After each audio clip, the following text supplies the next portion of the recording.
What's up, everyone? Welcome to the podcast, a show dedicated to talking about all the progress things in life, like music, content creation, and video games. I am one of your co-hosts, JesseKazam. And I am... it's one of the seven dwarfs. Sleepy? Or am I making that up? Sleepy, I think. Sleepy, Grouchy, Dopey. Was it Grouchy or Grumpy? Grumpy? It was Groucho Marx. Groucho Marx. He was one of the... I just typed, I went to go look and I just typed dwarves into Google, which is kind of not exactly the topic precisely. It's so funny. It's Grumpy, Happy, Sleepy, Bashful, Sneezy, Dopey, and Doc. Doc. And like Frank. Yeah, and freaking Esteban. They're all emotions except Doc. I mean, listen, sometimes you just feel Doc. You know what I'm saying? Dude, I feel so Doc right now. But yeah, I'm sleepy. So this is one of those like, what's the phrase? You know the phrase. Yeah. Oh, yeah. Yeah. When you don't sleep much, you're tired. Yeah. No, actually, I've been sleeping great. It's this new medication I'm on. So Xanax. Not even. It's like seizure medication, but I don't have seizures. So my cough is like 95% cured. Because of this medication? Not because of the surgery, but because of the medication? No, having them cut me open, put 6 holes inside me, and then fold my stomach in half. And render you incapable of vomiting for the rest of your life? Yeah, no, that didn't do anything. But the 1,800 milligrams of the pill, gabapentin. And yeah, it's basically like for nerve related things. And because I thought from the beginning that it was neurogenic cough, which is basically just like, I'm way oversimplifying it, but just picture like nerve damage in my throat. Yeah, causing a cough. Causing like the tickle that you just can't ever get rid of. And now it's like, 95, 98% gone. The tickle you can't ever get rid of is such a funny Bing, bing, bing, bing. Yeah. So I mean, it's like really good news, but by about 3 o'clock, side effects include... it's one of those things where I'm streaming, and if I'm playing a puzzle game, it's like, oh, my eyes were just closed. Like, oh, I fucking fell asleep for 1 second. You're going to end up on like live stream fails, just like asleep on stream for like 4 hours. Isn't it like against TOS too? Like, haven't people been like banned for that? It used to be. And then I think they've updated it, like technically. Okay, well, I think they've updated it because everyone was doing subathons, and that's really good for Twitch. So they kind of don't care. 4 people died. Yeah. But then there's a category called I'm only sleeping. That's what everybody uses when they sleep. But I heard this, and I don't know if this is true. I heard that I'm only sleeping is the name of a game, and it was not meant to be that category, and people just spam... Oh, well, there's no reason. Why would there be a category about sleeping if it wasn't just to like... Yes, I'm Only Sleeping is a specific point-and-click adventure game from 2005, but it is famously known as a popular misused category on Twitch where streamers leave their stream running while they sleep. It's just become that. And like imagine you made a game on Twitch, and then like your category is like nonstop has viewers and people in it. Yeah, there's 3,400 viewers. Yeah. That's freaking funny. How many of them are sleeping, though? I mean, yeah, God, there's a bunch. Yeah, like, I don't know. I think it'd be funny if you could actually find anybody playing the game I'm Only Sleeping in that category. That just shouldn't be a thing, man. Yeah, it's funny. Anyways. That is crazy. So the downer makes your cough go away. Now you just got to start taking some uppers. Little speed. I've already got uppers, dude. Yeah. It's not enough. Not enough. Double. But I don't know if my ticker can handle any more Yeah. prescribed Adderall. So Yeesh. with my resting heart rate at like 115. That's not good. It's probably not good. I don't That's know. not Maybe. good. I mean, like, I don't know. The way I think about it, it's like, imagine if your resting pace of life was like a jog. Think of how Think of how productive you'd be. well, I mean, like, if you want to go run a marathon, right? It would already be like ready for it. You know? Think about how many calories you're burning because your body is having to operate at a higher capacity just 24/7. Oh yeah, that was the downside of the last pill I was on, which did nothing for my cough. I just gained 25 pounds. Sick. Yeah, I was super, super sick. Sick. Yeah, Sheesh, I haven't gained kebab. weight since like puberty. Damn. Well, that sucks. I'm sorry, but it's nice that the cough I know has been Bro, plaguing I would you take for sleepiness. I would take sleepiness over your whole feeling life like I'm dying almost. Yeah. constantly. Yeah, no. So I mean, it's good news. We'll figure out if there's. I don't know if there's anything. Yeah. Dang. Could be worse. Could be worse. Could be. I could have like a job. True. I don't have a boss to come walk over and be like, "Are you sleeping?" True. Yep. Yeah. Yep. So. Well, dang. Yeah, so I've just been playing some fucking random ass puzzle games here and there, Yeah. trying to find something. What were you just playing? That looks crazy. Something seance at Bleak Manor, was it called? It's kind of like it has some elements of blueprints, Oh, okay. which I have to reiterate because there's still people who never made the Yeah. connection like I do, that blueprints, like a blueprint to a house. And That's what blueprints Prince. is all. It's like a double entendre. But yeah, so it's like a combination of like blueprints with one specific element. The way that blueprints works is every step you take, Every step you take, every move you make. steps are like a currency, basically. Yes, like you start the day, that's right. and every step you walk into like a room, and it's like -3 steps. So now in this game, like interactions are, well, actually no, sorry, time is the currency, but like time only passes when you interact with shit. Mm. So you can walk around and spend an hour walking around through the place, and if you don't do it, like time never passes. But the moment you talk to somebody, you initiate a conversation, that's 1 minute. Ask them one question, that's another minute. Oh, unlock a door, that's another minute. You know, look at a painting for the first time, that's 1 minute. And yeah, it's all about, I don't know, you're there for 3 days. There's someone who's like gone missing, a woman who's like gone missing, and basically like people have been seeing her ghost or something. It's like kind of sketchy, and the whole thing, everybody's all there for a seance that's happening in 3 days, where apparently like the way that seances normally work is there's like some kind of medium, and they're the ones who are like speaking for the spirit, you know, so it's like basically bullshit. Yeah.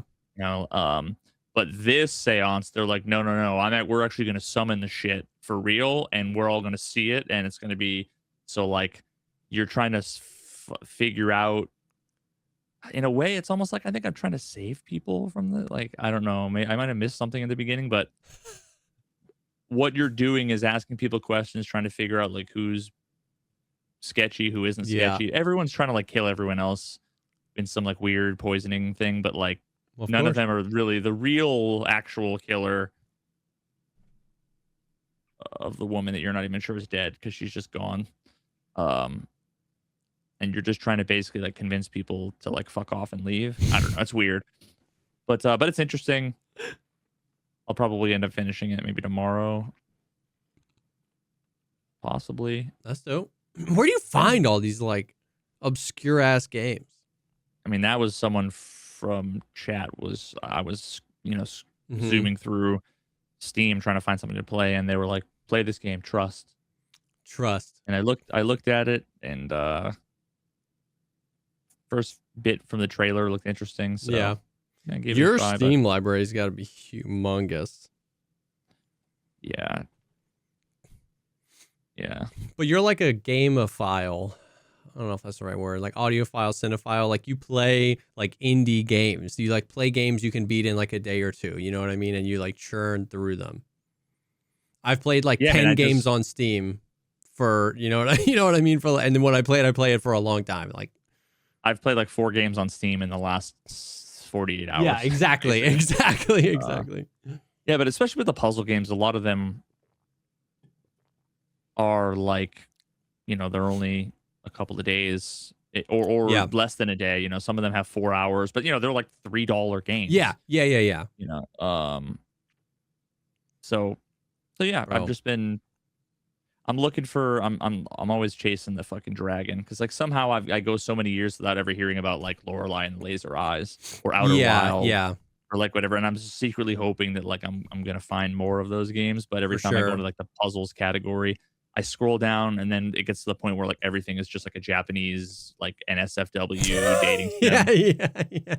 Tachigori naked titties, Yeah. or whatever. And it's like, okay, I think I'm done scrolling. Yeah.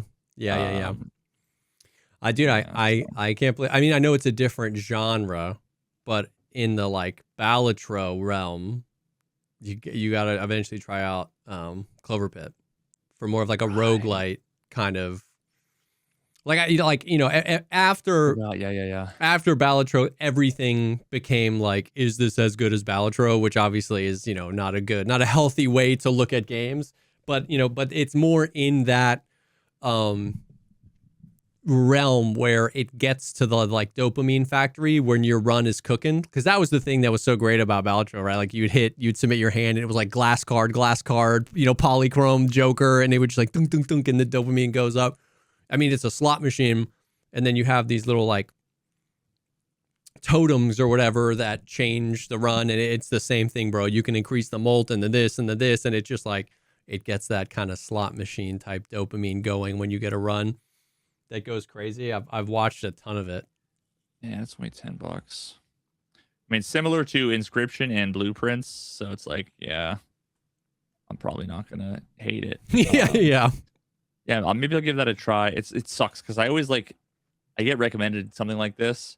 I'm like, boom, once I'm done with this next thing I'm playing or the thing I'm playing right now, I'm gonna go to that, and then for whatever reason, I always end up like pulling the thing, whatever it is, up after I'm done, and I'm like, and I just go to the store section and just start scrolling. Yeah. I mean, I get it for sure. But wait, Cairn is coming out in like a week. Oh yeah. Oh, I can't wait for that. Soon that game's gonna be TM. beautiful. Cairn, Cairn. Cairn. It comes out on the 29th. So it's 1 week from today. Yeah. So that's what I'm going to be playing you'll hear all about it next podcast. I'm excited. Oh yeah. That's awesome. Yeah, so other than that, really, I'm in the final stages of experiencing the various stages of grief with the video. Yeah. I saw you posted the like hour-long segment or whatever, hour and a half long segment. The last two chapters. An hour and 5 minutes. And I had did another like A/B test and ended up with like kind of a 39%, 40%, sort of 30-30s. Okay. Ended up with one, and then today it was just kind of bugging me because we were talking about titles and thumbnails again, and I basically like pulled up that section from my video that I ended up pulling out and kind of watched a little bit of it again and re-looked at what I wanted to do. Okay. And was like, oh, I want to try one more thing because I'm just still convinced. I'm still convinced that the wrong, like that if the right audience is attracted to it, it'll do well. Yeah. And that all that comes down to does the title and thumbnail do its job, but also B, is it, does YouTube recommend it? Now, I'd be willing to guess that like YouTube is always recommending it to some small number of Yeah, people. just So exactly at any given time. It's just how big is that sample size? yes, I mean, really, even if it's a small sample size, if it's small, then it needs to be really good. But like what you want to do is if they recommend it to one person and that one person watches a whole video, YouTube is gonna recommend it to one more person. Like it's got to be the case, right? Yeah. Um. Yep, for sure. But Yeah, I don't think any video is like beyond, I guess, saving, because like, yeah, it is. I think that too. YouTube is always recommending it, and so if there's a change that suddenly, even if it's only showing it to 5 people a day, if those 5 people start watching 10x% more of the video, then it's gonna go, oh, 10 people a day, 20 people a day, and then maybe it goes crazy. So like, I don't think the work is in vain. Yeah. we came to the conclusion that this is kind of an important thing that with all this stuff I can never know. See, here's the thing. I've had like 100 people come in and give me their 2 cents, and it's like appreciated and everything, but it's just all speculation. Like I have 50 things I can think of that could all explain it, from the video's bad to it has a slow start to NASA's the NASA New World Order is suppressing it because it's tapping into like the Illuminati. Yeah. Whatever, right? So, and of course, like random people's sort of hunches are probably going to be somewhere on the lower end of of that, just because there's just so much nuance. And I mean, once again, like right now, this is a good example. Someone in chat just said it's a controversial subject, though some may avoid just because everyone has an opinion about toxic masculinity. I think people are tired of the subject. Okay, well, first of all, that has nothing to do with any of this. Yeah, what you just referenced is half an hour of a 7-hour video. What we're talking about making is an hour. Point, is a different video, but like if you think my video is about toxic masculinity, then you obviously didn't watch it. But like, okay, so just saying, let's just look at that at face value. It's a controversial subject, though, so some people might avoid it. Oh, so then every single video that's about no politics videos anymore, guys. On YouTube, there's plenty of politics content that goes crazy every day. The Philip DeFranco video that came out 1 hour ago that says the Trump ICE problem hit a new low that has 100,000 views. Yeah, which I mean, like once again, that comment is essentially touching on what you said earlier, where it's like it's getting the video in front of the right people, because the type of people, like both things can be true. People can be tired of political content, but those aren't the people V is trying to get his video in front of. He's trying to get his video in front of the people. There's 100 million people who are interested in politics. Who are interested in with it, who engage in it on a regular basis, who wants to kind of explore new thoughts and ideas. And so it's like there certainly are a bunch of people that immediately scroll away from that, but YouTube is probably not putting political videos on those people's home feeds much, because those people don't engage with the previous ones, right? So it's like it's yeah. I mean, like, I think people think about, oh my God, there's just no way to say this, but like people don't know. You have no idea what you don't know. You have no idea what you don't know. Like, with all due respect, people don't know what they don't know. And as somebody who, does this full time, I know infinitely more than you do, and I know 1% of what I need to know to make. Yeah. So nobody knows. But here's the thing: I already know people right now are listening to what I'm saying, and they're going, "Dude, it's just this, it's this, it's this." And it's like, if you're confident, I'd be willing to bet you that you're just wrong. Unfortunately, there's no way for us to validate that. But like, people think about YouTube videos very often from the wrong perspective. A lot of times they think about it either as if it's like a normal product, as if I'm like a person at the end of a Costco thing handing out flyers to people who are like, "All right, shouldn't." Yeah. When it's not, that's not how YouTube works, right? Yeah. But also they think about it from their perspective.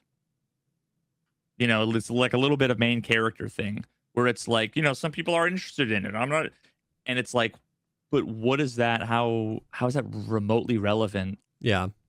You know, like your interests are irrelevant to the other billion people on YouTube's interests. Yeah. And there's just so many circles in the Venn diagram where there's like YouTube, like people go to YouTube to learn more about their interests, and millions of people go to YouTube to learn more about things outside their interests. Like I've watched 2-hour-long videos on like speedrunning Ocarina of Time, and I've never in my life ever considered that. Like, you know what I mean? That was a thing that like a great title and thumbnail hooked me into clicking, a great intro kept me, and then here I am 6 hours into like Warhammer 40K lore, and I have no desire to play. Like YouTube has that element too, where it's not even like people often will engage with things outside of their interests because they find that thing interesting, you know what I mean? Or they want to hear a perspective on a thing. So it's like, there's a lot to it. And just the sheer volume of like you said, users on YouTube. You can't really say, no one, including, you know, myself, can really say like, you know, YouTube, you know, this works well on YouTube, because it's like, there's a billion people that watch YouTube videos every day. Nothing is going to work well for all of them, and almost nothing is going to not work at all for some of them. You know, it's a hard. Yes, I mean and then think about like there are a bunch of different categories of people. There's somebody like me who has 230,000 subscribers, whose audience is like sliced into pieces from Tarkov stuff to science stuff to skepticism stuff to then the more long form later stuff with like some overlap between them. There are the channels that just were created yesterday, have 11 subscribers, and they have one video with 11 million views. Yeah.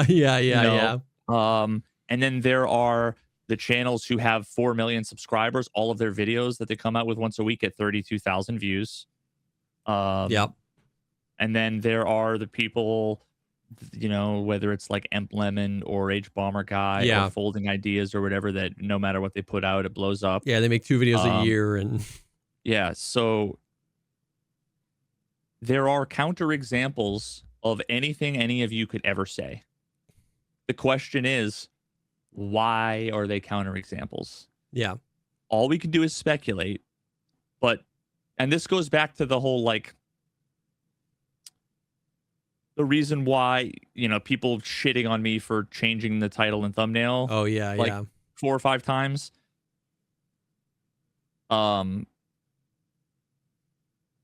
If I change it 4 or 5 times, okay, and the 5th time, it blows up. Are they going to just completely go, never mind? I was.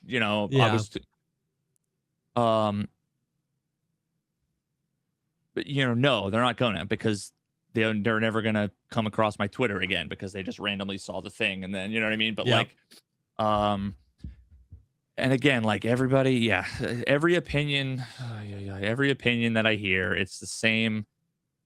It's just like everybody thinks their opinion is like a novel opinion that nobody's heard before. People who are interested in politics already have their channels they watch. Oh, okay. No more. Everybody pack it up. No more politics channel. Ignore the fact that a week ago I just discovered 2 new channels. Yeah. You know, like, and then someone else saying, I see 7 hours long. I'm not interested in, you know. Okay. So then I break it up into 1 hour sections. And guess what?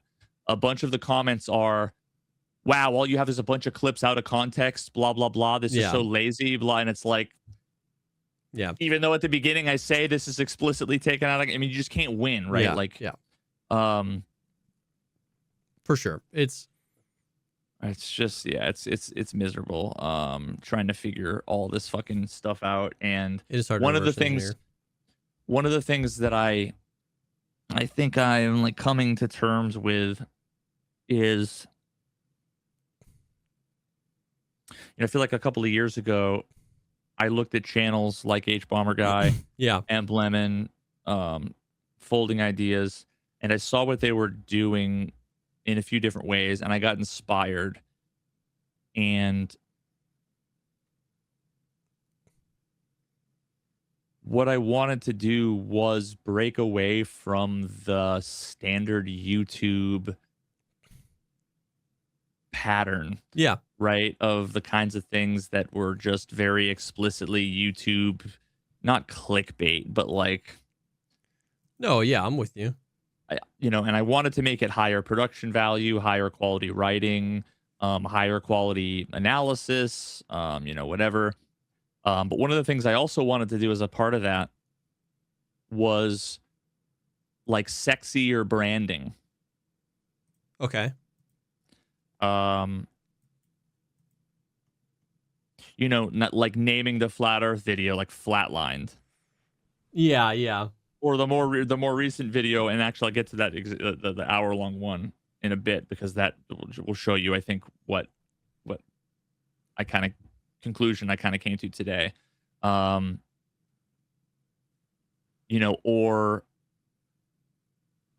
like the 7-hour video I just came out with that I don't even remember, like what were the original. Oh yeah, the dead humanity theory. The dead humanity theory, Yeah. So, you can get away with those. You can get away with having a title like The Line Goes Up. Yeah. Or The Everest Discrepancy. Yeah. When people wait a year for your video, Yeah. you have giga fans, like you have 6 million subscribers, but like 4 million mega fans. Yeah. Yeah. Yeah. The ratio of like an H Bomber Guy compared to, the average YouTube channel. A million a million Jake Paul subs is worth one H Bomber Guy sub. Yeah. In terms of like maturity, loyalty, whatever. Yeah. So they can post shit with sexy titles, the kinds of titles that you'd like name a Netflix series. Yep. Not a YouTube video, with obscure, artistic, very aesthetic. Yeah. Either thumbnail or garbage, a Guinness Book of World Records low quality JPEG with a H Bomber Guy face with a baby JPEG. And it's like, and none of that actually matters. Yeah. And I got excited, basically thinking like, if they can do it, I can. Yeah. Without recognizing the nuance to why they can do it, and how it's not, all things are not created equal. Yeah. Right. They can be more successful with longer form stuff, with obscure, whatever. Right. And of course, like, I got a million people all giving me advice, and nobody ever had that idea. Yeah. Nobody ever had that nuance, because that's the kind of understanding that you get after making 5 videos over the course of 4 years. Yeah. Designing 57 thumbnails and titles, seeing what works, what doesn't. For sure. For sure. Now, no, go ahead. Well, you go ahead. You go ahead. Well, so I was going to say that led me to the most recent video, which was basically the last 2 chapters of the video. Yes, yeah. Plucked out, and all I did was put a 10-second disclaimer at the beginning, just saying this is an excerpt of a video. Yep. And then there's one other thing I want to make sure I don't forget, because it's important.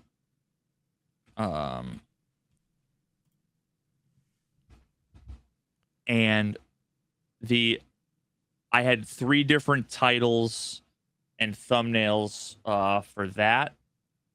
And I actually don't even know if I remember I wish you could see previous A/B tests, but you can't. I don't think you can, right? You can what? See previous A/B tests? No, I don't think there's a way. Yeah, that would actually be the really moment nice. you have to cancel the A/B test. Yeah, that would to, actually start be a new nice. one. Yeah. Because I would love to be able to basically say, like, if I have A, B, and C, and I want to do A, D, and E, but then I also want to do like B, E, and F. Yeah. You need to you need to write it down, right? Otherwise, you'll never know what you had.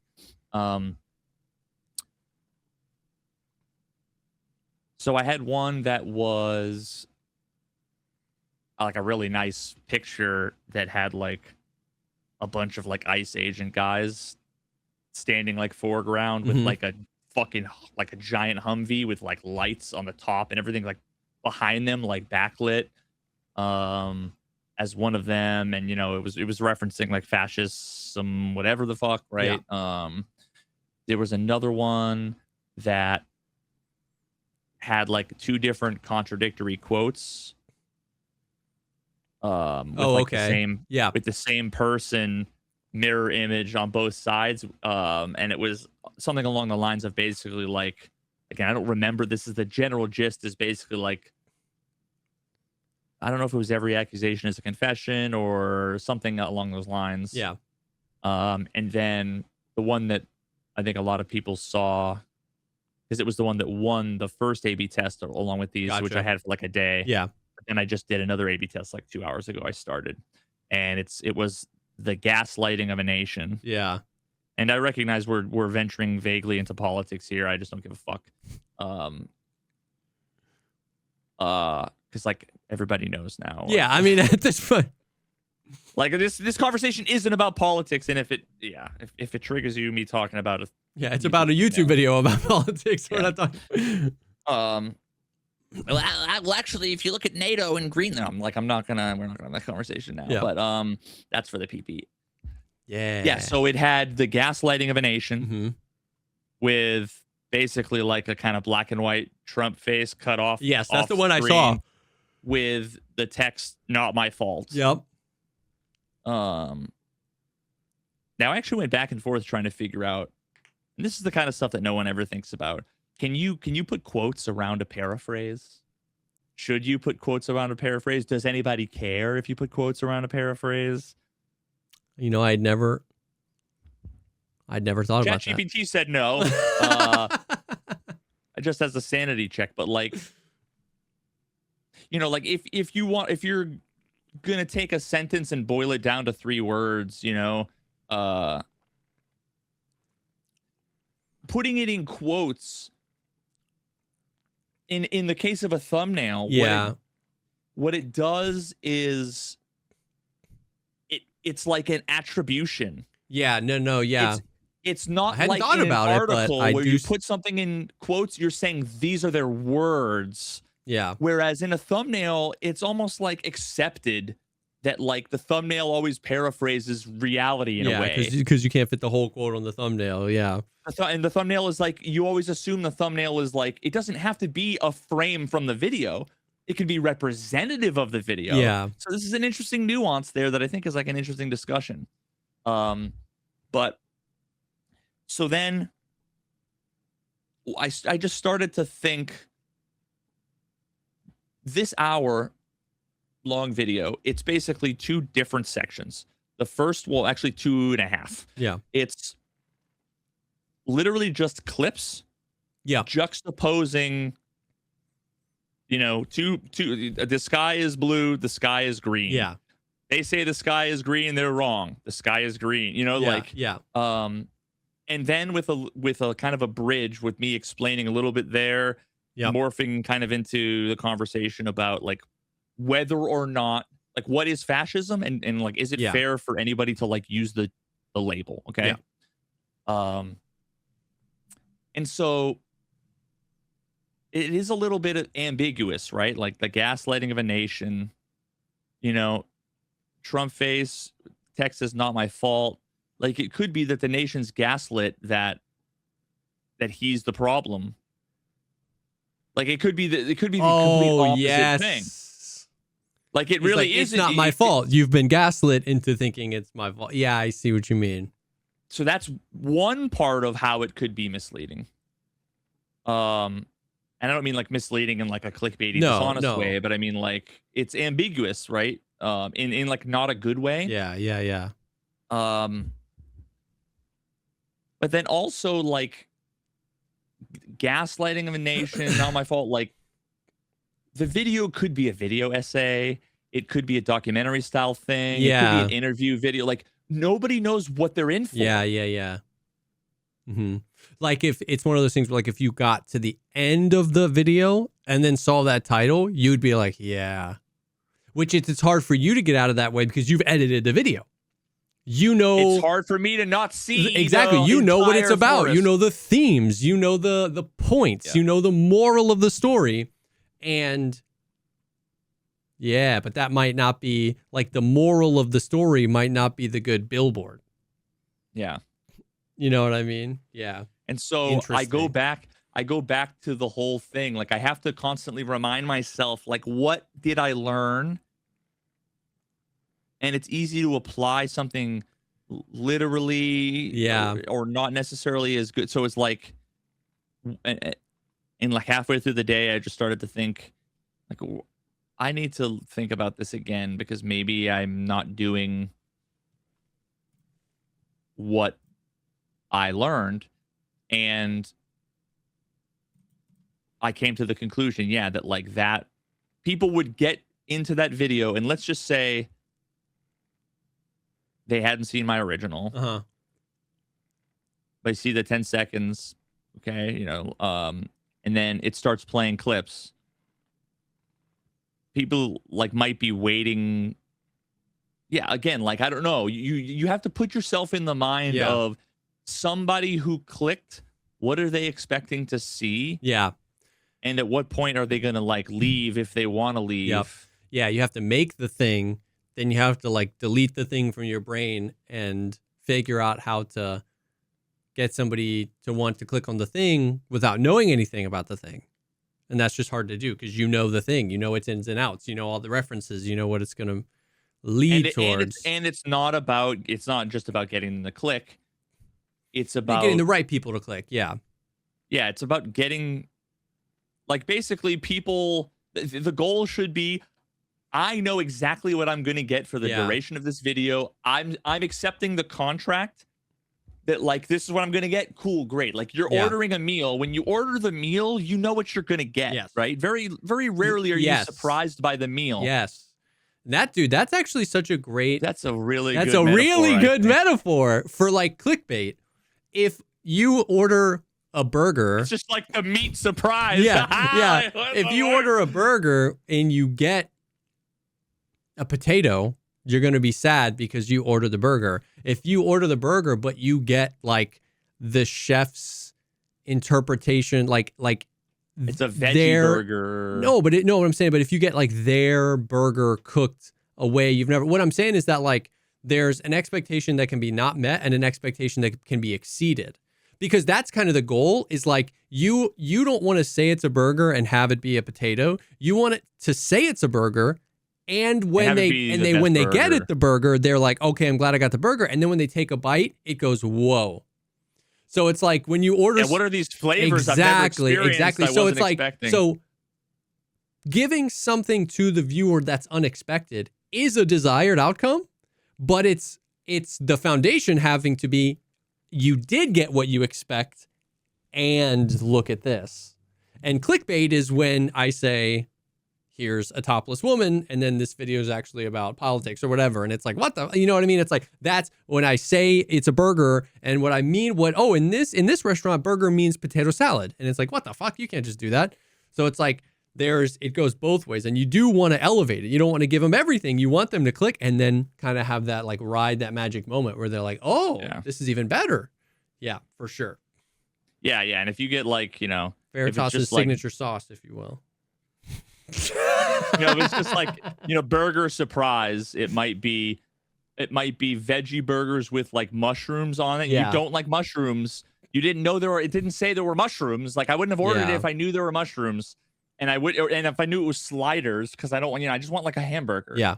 And then I think that's what like the gaslighting of a nation is, like chef's special burger. Yeah. And it's like, a lot of people would have it delivered to their table, and if it's me, I'm a picky bitch. I'm like, I don't want mustard all over it. Like, sorry. Yeah. And that's what happens.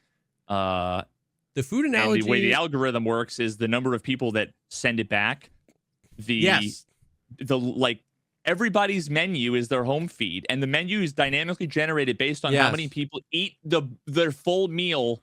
Yes. And the food analogy is also the greatest analogy to explain why like, from a viewer perspective, the knee-jerk reaction oftentimes is to be like, you're trying to clickbait me. Like, the food analogy is the representation of, I actually don't want to clickbait you, because I'm the chef at the restaurant. My boss fires me if too many people send the food back. So if that's how that works, I'm the chef, you're the customer, and my boss, he says, if you get 10 dishes sent back, you're fucking out of here. My incentive is not to trick you into ordering the most expensive food, because if you don't like it, I lose my job. Yeah, I'm going to give you like a 3D video of the meal beforehand. My job is to try to accurately represent what the thing is. And if I feel like it's not doing that, I'm going to change it. I'm going to change the name of the dish on the menu. I'm going to update to the description of the dish, because I want to make sure, what I want to do is make sure that the people that really want it order it, and when they get it, they fucking love it.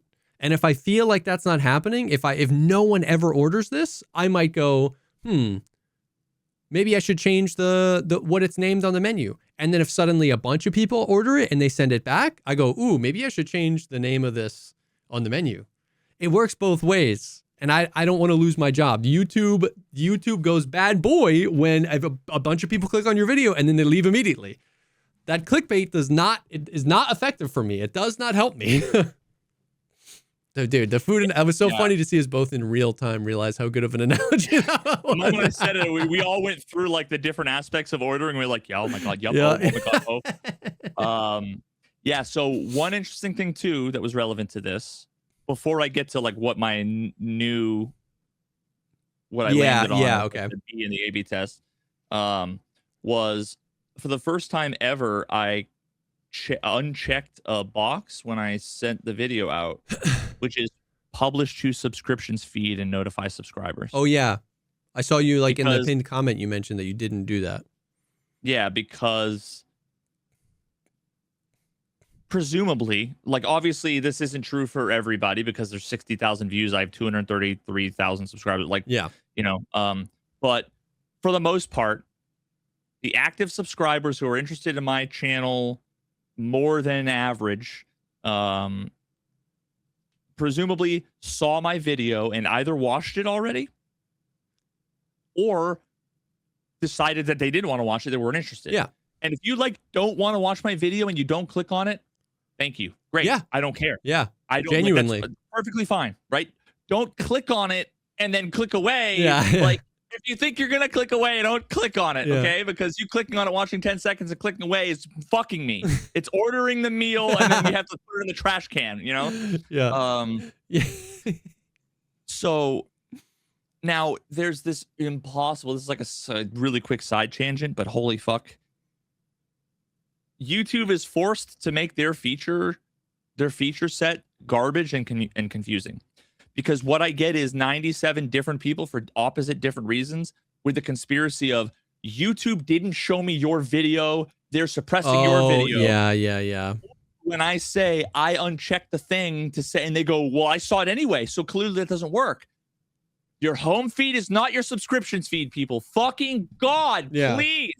Your subscription feed is everyone you're subbed to, every video they put out in chronological order. Yeah. Like the good old days. Your home feed is some of those videos that you're most likely to watch mixed in with a bunch of other videos from channels that you watch that you aren't subscribed to then totally new stuff. Yeah. They sprinkle in because they want you to try other things, right? Yeah. But because people see their subs in their home feed and they don't remember who they're subbed to, they just forget. So they think it's their home feed, or they don't know that the sub feed is like buried. Like when I go to my sub feed, I haven't been to my sub feed in like 4 years. Me either. None of these channels I'm interested in. I'm like glad I sub to them and support them, but I'm not interested in their shit anymore. Yeah. I'm subbed to like 300 channels. I'm interested in 3 channels at the moment. Yeah. So it's a good thing that I just don't want to see all my subscriptions, because then I would be less happy with YouTube. Yeah. Because I would have to go digging and searching for shit rather than just have interesting things be discoverable. Yep. So everybody just like try and learn the difference between the sub feed and the home feed before you start talking about all that stuff. So anyway, yeah. Finally, where we end up with I changed the title. Well, I have an A/B test. Okay. There's the gaslighting of a nation, Uh-huh. Trump face with not my fault. We talked Yes. about all the ways Yep. in which like Trump people might click it and be like, what the fuck? I don't want to watch this. Yeah. Other people might think it's a different style. And then this isn't a massive change, but I think it's big enough of a change that if this shouldn't be 50-50. If it's 50-50, I don't know anything about anything. Okay. Okay. Now, the thumbnail I barely changed. I just changed the text. Okay. The title I changed to "The Trump Admin's Hypocrisy and Fascist Tendencies." Okay. That's part one. Part two, that's the video. Yeah. Much more descriptive of It's what you're not going to sexy, see. No. but it's hamburger with tomato, lettuce, and French fries. Cheeseburger with mayonnaise. Yeah. You know, I'm not Gordon Ramsay, so I can't get away with, the fucking mountain of cheese surprise anymore, right? Like I just can't. Yep. So, and then the thumbnail, as the text, I changed it. It just dangerous rhetoric ? Because the whole hypocrisy portion at the beginning is the left has this dangerous rhetoric. The left is dangerous. Yeah. And then it's all the times Trump said you should punch someone in the face, right? Yeah. Um, Yeah. Okay. Read me the title again. The Trump admin's hypocrisy and fascist tendencies. So let me ask you this. I like that. If you want to see, like, okay, I want to see examples of the Trump admin's hypocrisy. It could be me talking. Yeah. It could be a montage. It doesn't matter actually what you want to see that thing. Yes. If you see that title and you click that video, then you want to see that thing. And that is a much more hamburger with cheese. This is what you're getting. Dude, what you said when did you start that? Just a couple hours ago? Yeah, a few hours ago. I'm interested to see. I'm very interested to see because I think that, I like the way that those two interact because the dangerous rhetoric, because I've always said that the flow is thumbnail first, right? They see the thumbnail and then, a lot of times, obviously there's no like, this is the perfect way to do it. But a lot of times I've seen videos that have done super well. The thumbnail asks a question that the title answers. Yeah. You know what I mean? It's not the thumbnail and title ask a question that you have to click on the video to get the answer to. It's that oftentimes it's like you'll see a thumbnail and your knee-jerk reaction is like, what does that mean? And then the title accurately describes kind of what the thumbnail means and what you're going to get in the video because that's the billboard. And then the title is the phone number. You know, it's like you see the billboard first and you're like, oh, insurance. And then this is, then I know who to call. So it's like, so I like that there's a little bit of that where the thumbnail is just dangerous rhetoric ? Like that's not super informative, but hopefully it catches the eye. And then the title informs you of what the video is. And then you watch it and you're informed and you get hamburger with cheese with Veritas' special sauce. And so you like, if you're a sub, you watched my full 7-hour video or you decided you didn't want to. Well, actually, if you decided you didn't want to, see, here's the interesting thing. If you decided you didn't want to watch it because it was too long, you wouldn't necessarily be like annoyed at clicking it. Yeah. And seeing the little disclaimer at the beginning. Yeah. So that's fine. Now, what's annoying is if you watch the whole 7-hour video, you think, oh my God, another video, sick bonus. You click it and you go, oh, I saw this already. And then you leave. Yeah. Now, here's the thing. I sacrificed a little bit of that by telling my subscribers, basically. Yeah. You've seen this already. Like, I'm not trying to trick you. It's the opposite. Like, I'm not trying to trick you. Yeah. This is me being like, telling you, hey, here's what I'm doing here. Yeah. And it also serves as a little bit of an ad for anybody who watches that 1 hour. And they're if like, you yo, like this was it, fire. There's more. Exactly. Yeah. And I don't think that like, I think YouTube would sand off those edges. I think if 100 people clicked on the video, 20 people clicking on the video had watched your other video and click away really quickly.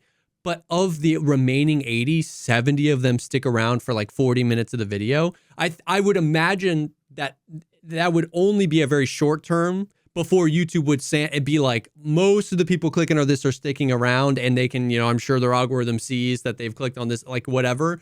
So I say that to say that, like, I think the way you did it is nice. It's like you're letting people know, hey, this is a clip of a different video. If you've already seen this, sorry, but here it is. And then that lets you experiment and be a little bit more pinpoint with the title and thumbnail, because you're just talking about like this kind of idea, this chunk of the video. I'm very interested to see how that goes, for sure. Yeah, I mean, honestly, like if we don't see a blip, I don't know anything about anything. Yeah, and it's like locking it up, tossing the key. And not even when I say blip, I don't even mean like more views, but like the watch time. If there's no difference in watch time between those two things, then titles and thumbnails, I'm gonna start making the thumbnail bright pink box. Yeah. The title is gonna be add 3 cups of sugar to a pan on 340 degrees. I'm just gonna fucking copy paste some terms of service from Apple Watches, and I'm just gonna paste it in the title because nothing matters. Yeah. Like even if that video only gets 15,000 views, you would at least want to see this title and thumbnail converted to more watch time. That would at least be like a port in the storm to be like, okay, I don't know why the video didn't pop off, but at least this tracked with my logic. I see what you're saying. Yeah, and I don't know. I almost feel like it needs to be like at 65% at least. Yeah. Because, so many of these A/B tests end up evenly split, even when you have 3 quite different title and thumbnails that communicate 3 quite different things. And if the idea of the thumbnail is it's not to get everyone to click. Oh, and that's the funny thing too. In my little thing that I removed about the thumbnails. Oh yeah, in that section of the video, yeah. I have a graph, and I show the click-through rate and the view count, because I show a bunch of excerpts from a video that's like, here's how to maximize, YouTube click, thumbnail retention, and one of the things they were basically saying was the average click-through rate is like 2 to 10%. And the best channels, they have even higher. Now, first of all, I don't know how he would know what other channels have. But so then I'm like, cool, let's graph out, let's see how that performs, right? I went to my last 10 videos, which were, in the hundreds of thousands all the way up to 3 million. Or 2 point whatever million. And number 10 was like 6%. Number 9 was 7%, and then it goes 6, 5, 4, 3, 3, 3, 3, 3, 4, 2. 2%. It's an inverse correlation between click-through rate and view count. The Billy Mitchell video has 2%. My latest video, the click-through rate's like 14. There's no way. Too many people. My thumbnail is too good at getting people to click it. It's like it reminds me of like people not understanding like exponential growth. Like, do you know what I mean? Because like, if a video has like, YouTube is always going to show it to more people if it's doing well. And so if the click-through rate is like 30% and it's got 30 million views, that means tomorrow YouTube is showing that video to 1 billion people. Like at that point, YouTube thinks everyone on planet Earth needs to watch that video. Like you know what I mean? It can't. It makes so much more logical sense to go the opposite way. It's going crazy. So YouTube just keeps pushing that's YouTube's job, is to find the boundary at which people are no longer interested. And it can only find that boundary when it has shown it to so many people that only a very small percentage of people are clicking and watching. So it's like, it makes so much more logical sense that a video with 100 million views, that video at that moment, like currently probably has like a 1.5% click-through rate, because that day YouTube showed it to like a 500 million people, and it was like, all right, this is the edge. This is when people stop clicking. And so, yeah, and yet if 1% of those people watched the entire video, that's incredible for YouTube. Yes, 100%. 100%. So yeah, and then the latest video, the hour-long video I just put out, 12% click-through rate. Yeah. Now what's really interesting though, it's too early, I think, to see subs versus non-subs. But what's really interesting is 91% of my views are from YouTube recommending my video. That's which is like home. Is that home feed? Well, that would make sense because you didn't post. It's not showing up in the sub feed. Oh yeah, that was so okay. Home feed is gonna overrepresent early. Yeah. Right. But what was also interesting too, though, was that I think at one point I could see a breakdown, although early data is like meaningless. Yeah, the denominator is so small.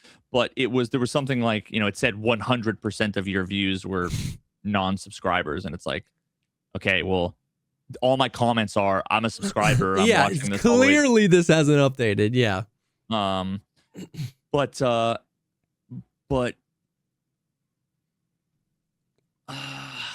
now, yeah, and this is where like, having a channel, and I can't get away from this, and I recognize it, and like, so this isn't like a dump that anybody pointing this out to me, like, trust me, I know. There's obviously like a ball and chain that I have to squeeze out of over time. That is like the fact that I started as a gaming channel. Yeah. Now, people are like, have you ever thought about starting another channel? I have 4 channels, motherfucker. Don't even talk to me about starting another channel. It's just the unfortunate reality is it's like probably had a better chance succeeding working with what I have with this channel than I do starting fresh. I 1,000,000% agree with that. I 1,000,000% agree with that. The way, like, you just have to like churn and burn the, like, hey, we're changing up the content, and if you don't fuck with me anymore, honestly fair, but like, this is where we're going, you know what I mean? Then starting over. I agree. Although someone must have posted it on Reddit, because now that I see it, external traffic 44% is from Reddit. That's someone must have someone posted it on Reddit. I don't know who it was. But which one of you was it? Yeah, so it got 35 impressions or whatever, or 35,000 impressions.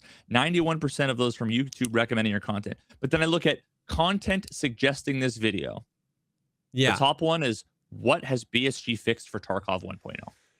Yeah, I mean, now once again, I'd be interested to see that after like a couple hours or a day. You know what I mean? Like, to see if it's just going early. It's still just looking at your catalog. But yes, but the next one is, robots are addicted to getting hit by trains. That's a great name for a video, bro.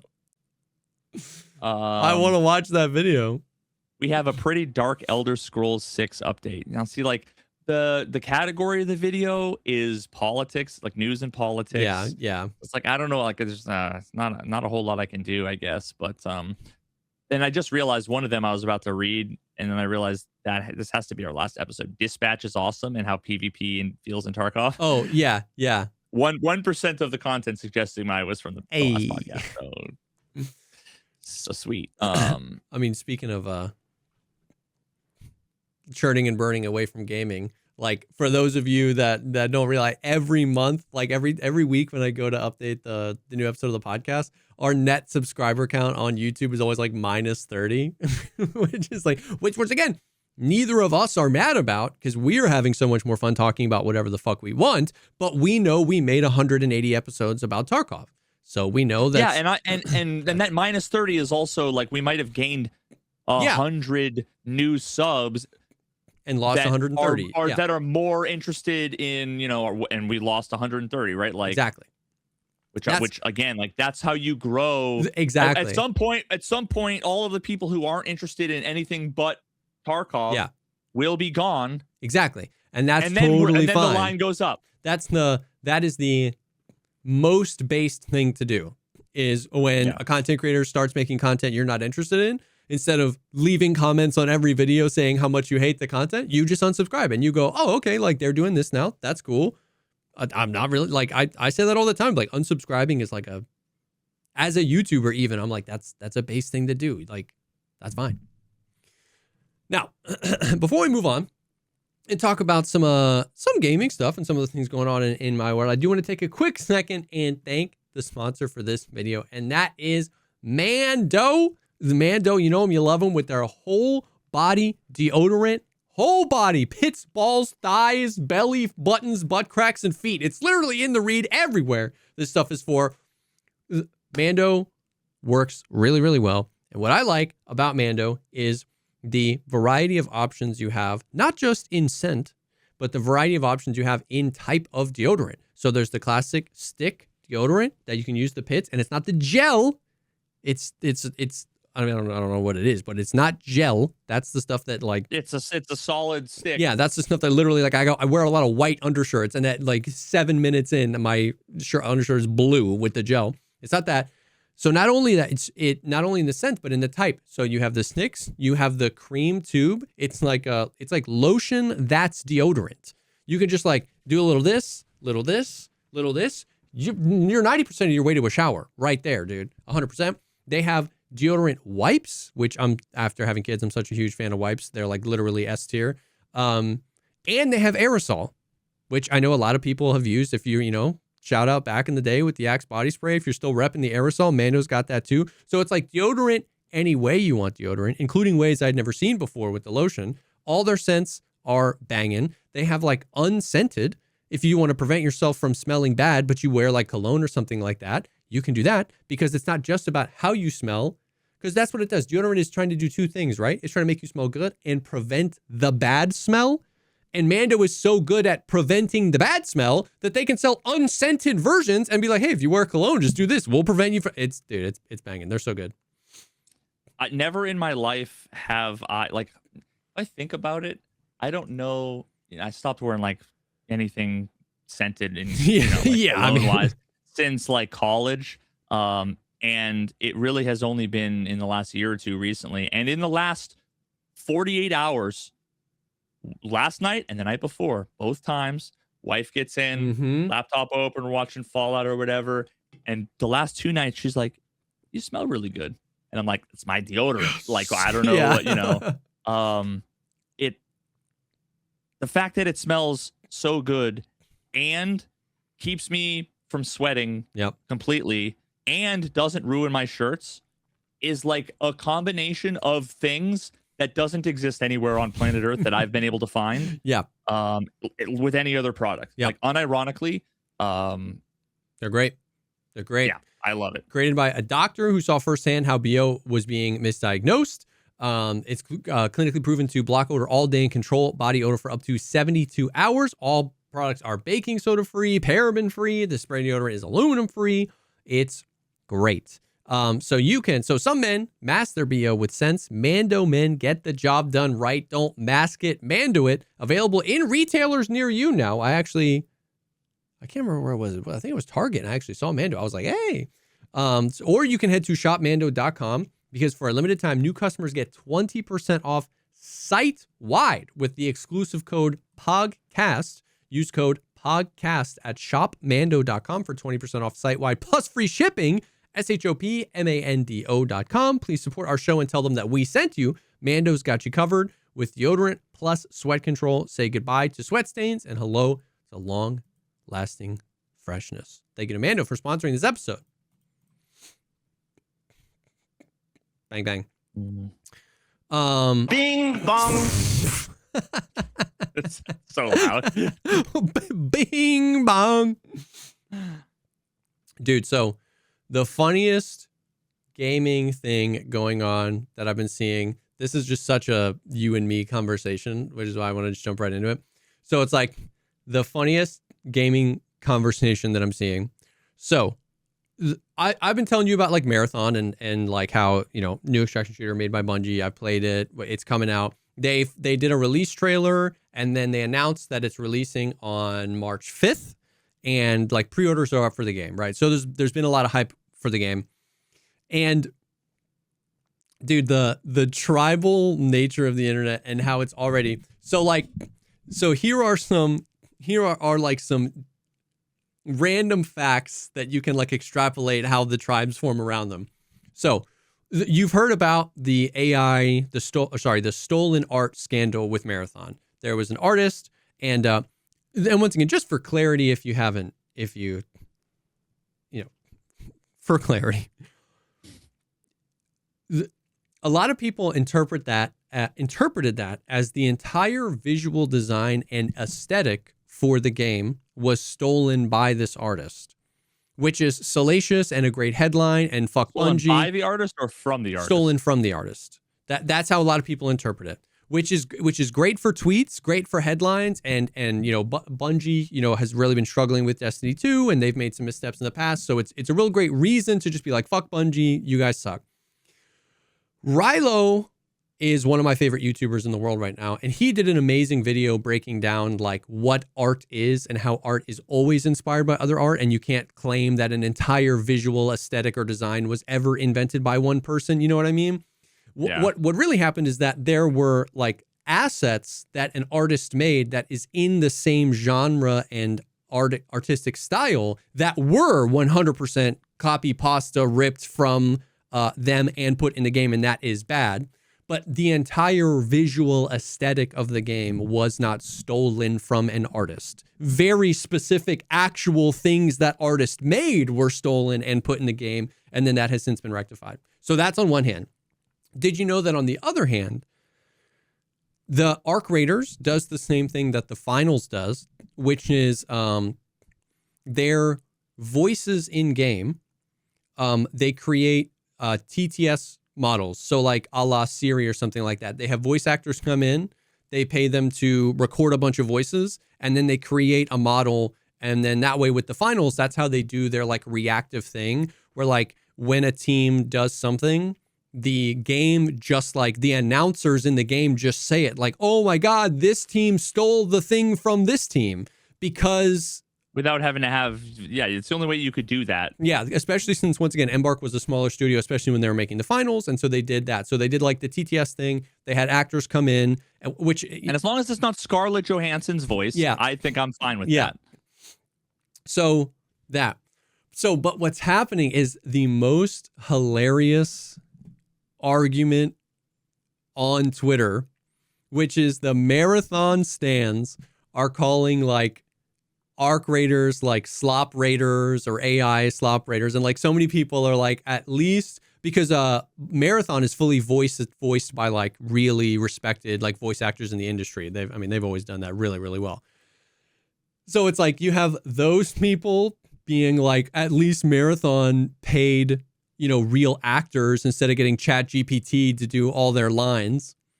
And the Arc stands are like, at least our game didn't steal everything from an artist, dude. And everybody is stupid and nobody knows what they're talking about. And they're all like, dude, it's so funny. It's like, it's entertainment. We've like circled back around to like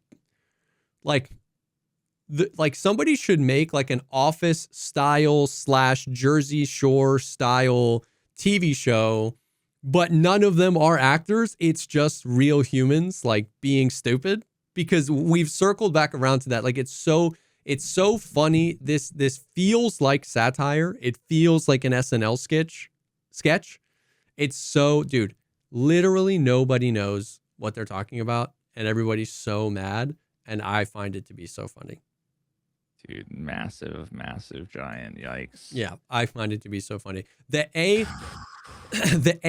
AI has, like, we've talked about like AI extensively on the PP and here. There's actually something I wanted to talk about too, kind of adjacent to that I wanted to get your opinion on. Yeah, it has this umbrella. Like, we've seen this exact phenomenon happen so often, where like I do think the whole like AI, like I think there's a lot of problems with. I don't even know how to start. There's so many layers. Like AI isn't AI. The AI companies are all they're all terrible. It's like ruining the global economy. It's then there's like, how were they trained? Were they trained ethically or not? And do you find value in what it is or not? And can you use it in good ways or not? There's environmental impact. Does it water down like the art that that real people make and the years of skill they took to make music and whatever and painting and how it's commodified and how it's sold as a subscription and it's like at Grok remove put her in a bikini. That was the whole thing. Like Grok got in trouble for like, dude, all this stuff.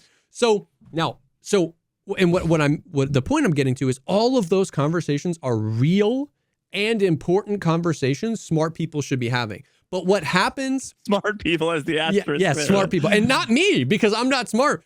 But what I'm saying is we've seen this happen so many times. Whenever an issue gets so big and like requires so many disparate conversations in order to like AI has become a thing that you can't just learn about. There are so many conversations about it and what came before it and what it is and what's coming after and how it affects all these things that the idea balloons to be too complicated, but all people know is that it's negative, or at least their perception of it is negative. And then what happens is it has a gravitational pull where it pulls in adjacent things. I can't think of an example, but this has happened so many times. So like the TTS thing, people are like, they think that that's AI. They think that ChatGPT is generating their voice lines. And then when I was talking about that in chat and I was explaining to someone, I was like, that's not really how that works. That's not AI how you think of AI. When you're thinking of ChatGPT or Grok or Gemini, that's not what that is. Somebody went, yeah, but didn't they use machine learning to train their AI in the game? And I was like, machine learning is also not ChatGPT. Machine learning has been around for a long time, and many things you interact with have used machine learning at some point. Like, you know what I mean? It's just, it hoovers in like anything with a computer that uses the word learning or artificial gets lumped into the AI thing. And then it's like, you and me have had this conversation a million times where it's like, I'm not defending AI, but I do have to tell you that you're wrong about this. And when I tell you that you're wrong about this, it will 100% be interpreted as me defending AI. So fuck me, I don't know what to do. Because that was the thing. I was like, I'm not even defending that Arc Raiders or the finals does that. I would prefer if everything was voice acted. Like Marathon's voice acting is sick, but I know you're going to interpret me as defending it when I have to explain to you how wrong you are because the technologies that you think are ChatGPT are not ChatGPT and are complete. And it's like, dude, and I just like lose my mind and I spiral into oblivion. God, yeah, and I'm the same way, dude. Because there's a million little nuances between how people use things colloquially. Yes. And like ChatGPT is machine learning. Mm-hmm. It's just a subset of machine learning. Yes. So yes. That's like if you're talking about Honda Civics and you're trying to criticize Hondas, are you talking about cars? Yes. It's like we're getting into some a rectangle, nomenclature. Isn't always a square, but a square is always a rectangle. And like, what are you talking about? Like, like 100 games in the past have done showcases at E3 or at the Game Awards or whatever. Like hundreds of games have done showcases about how they utilize machine learning to make their AI pathing better, right? This has happened a ton. But because Arc Raiders video came out after ChatGPT's existence, it just gets lumped into that. You know what I mean? And it's like you're exactly right. What these large language models are is, a version of machine learning, but they're not asking ChatGPT to code AI for them. Like they're writing their own machine learning algorithm and they're tinkering with the inputs. Like it's their thing. It is their. Yeah, but I guess like once again, no one knows what they're saying or what they're asking or what they have a problem with. Yeah. Is the problem? What is the problem, right? Like, let's just take a step back. There is no problem. There just needs to be a problem. so that I can make fun of the people I don't like. No. But I mean, like with AI. Yeah. Like, what is the problem? And I'm not asking that because I'm trying to say that there is none, but like, No, yeah. nobody who's mad about AI shit on a daily basis has ever really thought to themselves why they're upset. They're upset because it's, you know, it's the same thing that like, oh God, it's infinitely more complicated. Here's the thing. It's infinitely more complicated than finding out your iPhones were made with sweatshop labor. Yeah. And nobody has not bought an iPhone because it may have been made with sweatshop labor. So, you know, the 7 people who decided they were going to buy a cardboard Nokia or whatever. I don't even know how you get around shit like this, but you know, is the problem that other people's intellectual property was used to manufacture the thing? Now, if that's the problem, I have an interesting question to pose.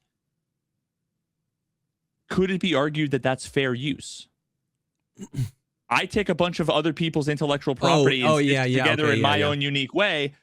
Is that now? Again, I haven't heard anybody talk about that. Yeah, you're not trying to like straw man. You're just going through kind of like the thoughts in your head about. Yeah, no, there might be an answer. I just came up with the question yesterday, and nobody's answered it so far. Yeah. So I'm just like genuinely, and I'm sure that there are answers. Some of them are probably dog shit. There might be 1 or 2 that just totally kill it, right? But like, if you think about it, yeah, people will say their issue with something like Midjourney is that it was trained on a bunch of other people's art without their permission. Yeah, you know, like effectively stealing the intellectual property in a way. And it's like, okay, now you could describe what they did as utilizing other people's IP in a transformative way to create something new. Mm-hmm. There's a potential argument to be made that like an image,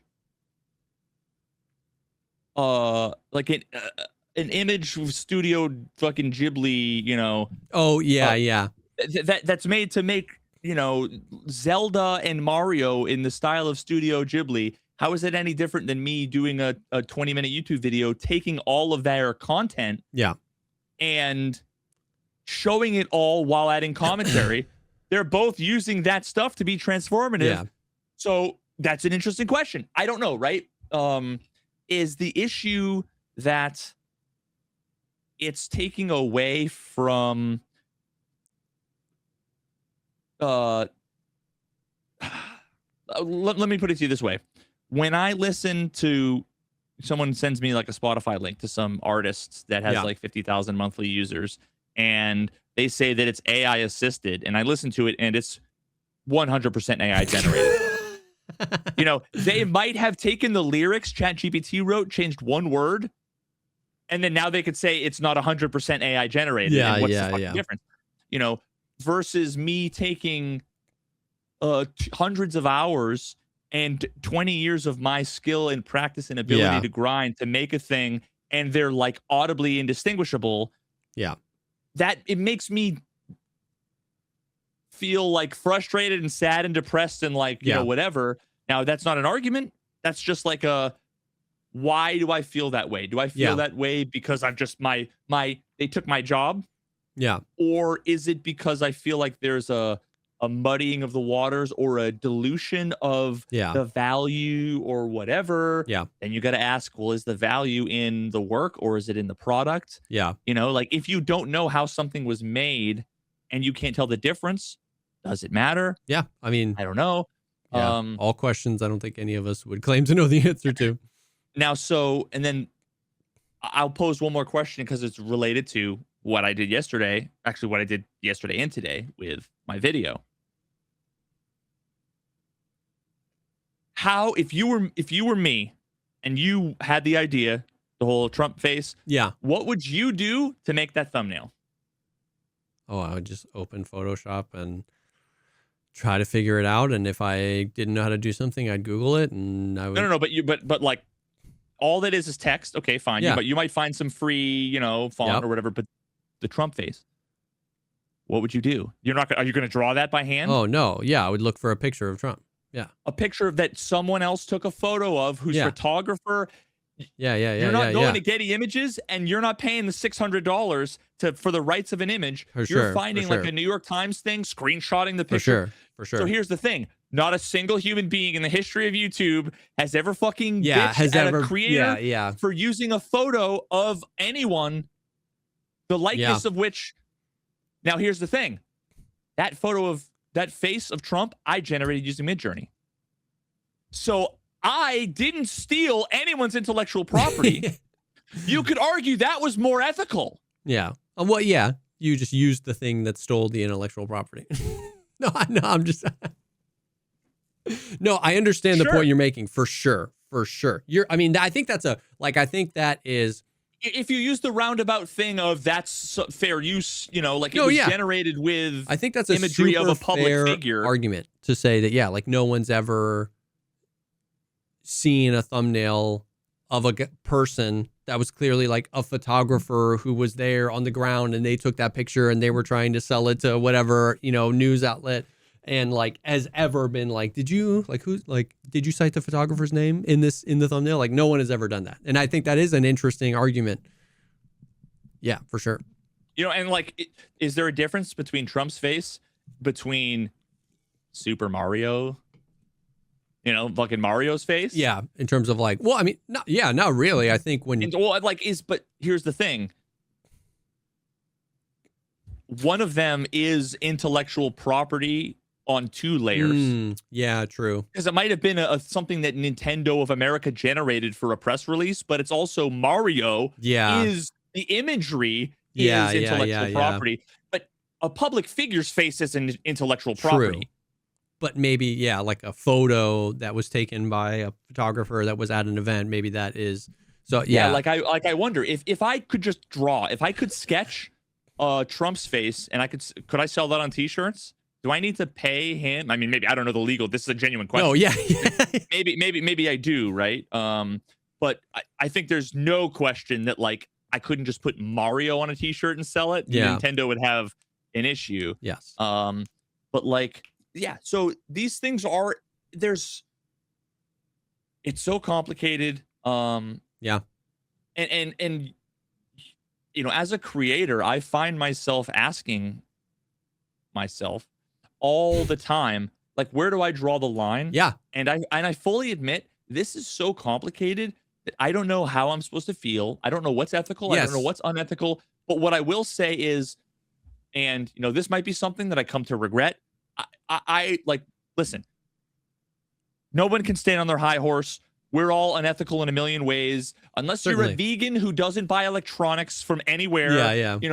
If you're watching this video right now, you're a hypocrite if you get shit on me for, any of this stuff. But what I can say is it's complicated.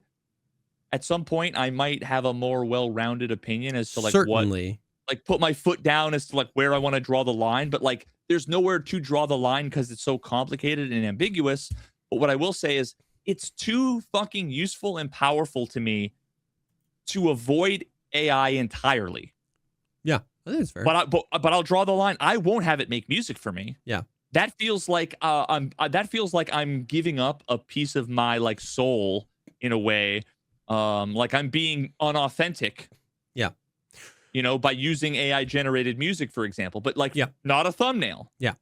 So it's obviously there's an arbitrary line. Yes. I fully admit. I think 100%. I think the foundation of this is, so it's we can reverse engineer. I think the foundation of it is shit you and me talk about all the time, especially on the PP, is that we hold opinions because we're human beings, and that is just how it works. You see a thing and you form an opinion about it, however loose or solid that opinion is. The foundation of it is that your and I's opinion of this stuff is subject to change, which is step one. It's I don't hold anything so tight that you could never change my mind. I'm always willing to learn. You could potentially be convinced to have it generate music for you. That would take more because of whatever, but it's so there's that layer of it. And then there's the layer of understanding that we're human beings that can't comprehend all knowledge of all things at all times. And we're basically just trying to do the best we can, right? Everybody has some sort of opinion about this, and we're all wrong to some degree because it's whatever. And so I mean, I agree. I think undoubtedly we're going to have stronger and more well-rounded opinions about this stuff as time goes on, as we learn more about it, as we see its impact. I think I talk all the time about how I don't know. Yeah, I don't know what to think about AI or how it's being used or like the certain things, but my issues are with it are more the like rabid, anything goes this is like a sense I feel, which is that like AI has just been deemed the new thing because you know what it is, dude? Oh my God. I'm just putting this together. Is it Pascal's wager? Is that the thing where it's like, I'm going to believe in God because if I believe in God and I'm wrong, nothing happens. But if I don't believe in God and I'm wrong, I go to hell for eternity. That is how this is all feels and vibes, by the way. I'm not like pointing at one company or one person. That is how it feels with AI, where it has become God.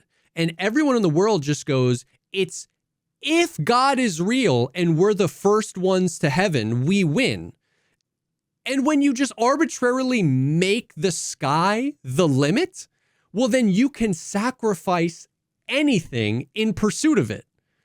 That's how you can we can slay we can genocide these people. God told me to, and if we're right and he's up there, then it's all okay because he forgives us. It's like, and that is how it feels with AI, where it's like the country that figures out AGI, artificial general intelligence, fixes everything. They rule the world, and if ruling the world is on the table, then we can do whatever the fuck we want. It's all the ends justify the means. And my issue with AI is largely in the feeling that just anything goes. We shouldn't ask any of these questions. None of this is important because what if we're the ones that get it? And that's where it's like, when you get down to the nitty gritty, like having you as a friend really grounds my opinion on AI because you use it like the way I feel like a person should. You've literally never had ChatGPT generate something for you and then copy paste and you do it. You did 1,000 hours of work on this video and did 10 hours of work with ChatGPT on it. So nobody could say that ChatGPT made that video for you. So it's like boots on the ground, Midjourney, ChatGPT, these things. I actually really don't know how I feel about them. I don't think I'm like vehemently against them, but it's this like insane commoditization of it, this like vibe that the world is bringing to the table, which once again, I could be wrong about, by the way. That's just kind of, maybe it's just what my algorithm is showing me, that it's just like all these questions are back burner questions because if we get there first, we're the best. Yeah, that makes me so uncomfortable. I wonder how much of your like algorithm is like fucking Sam Altman like podcasts. Yeah, I mean, because like what you're talking about, I haven't literally heard anyone talk about AGI for years. Oh, to me, okay, AI, yeah. None of AI has anything to do. People want to be able to say, put Natalie Portman in panties and turn her around. Yeah, that's what, like, people want it to do their math homework. Yeah. Like, I don't think anybody gives a fuck. Like the normal person. Like, I think these companies are looking for it, but like, I don't think anybody fucking really cares. No, you're right. About AGI. And they want to turn their brains off and they want the computer to do stuff. No, you're right. And I don't think that people want that, but I think it does work its way down to the people through things where it's like NVIDIA doesn't care either. NVIDIA just wants to sell chips.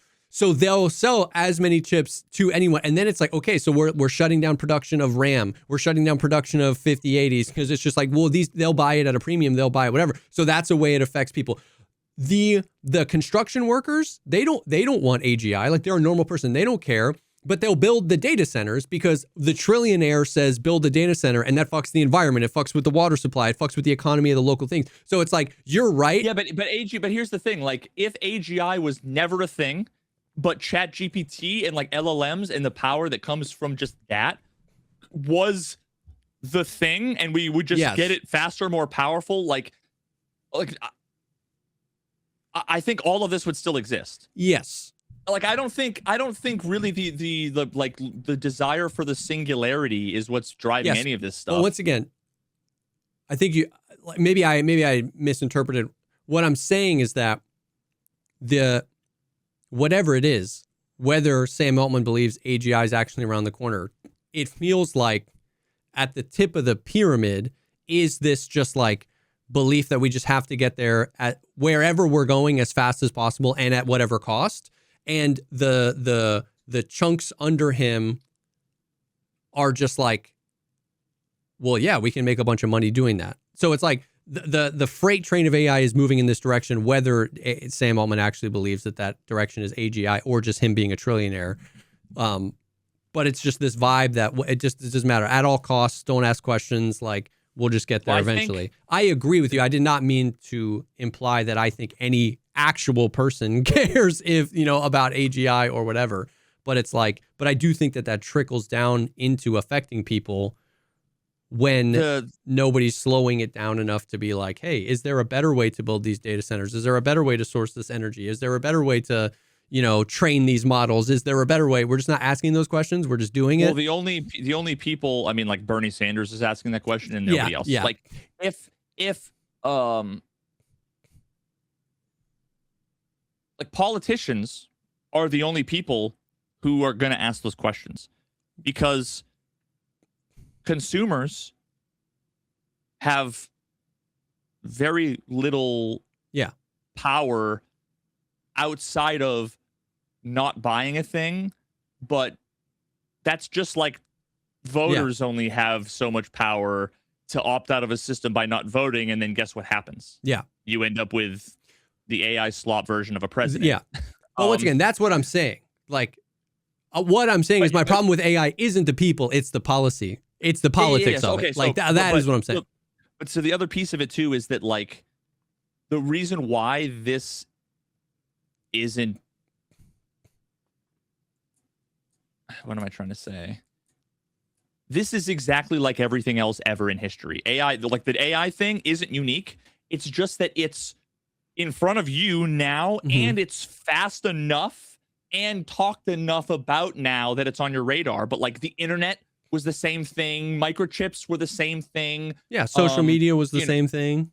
Yeah. It's yeah, but once again, capitalism, brother, capitalism. Yeah. And here's where it's like, well, Jesse a month from now is going to have the little bonnet and he's going to be reading, Marx, Karl Marx. Because it's like, Yeah. Once and again, I'm not though, anti-capitalist, but here's the thing: the more I look into everything, I somehow keep ending up with capitalism being kind of a problem. Yeah. So I don't know what I'm thinking. Once again, I didn't say the AI thing was unique.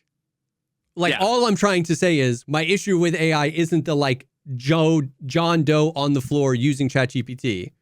It's just that this is the stuff that makes me uncomfortable. This is the stuff that makes me mad. I mean, it's all the people who are just like, actually, no. I mean, like, think of how much money we can make. Yeah.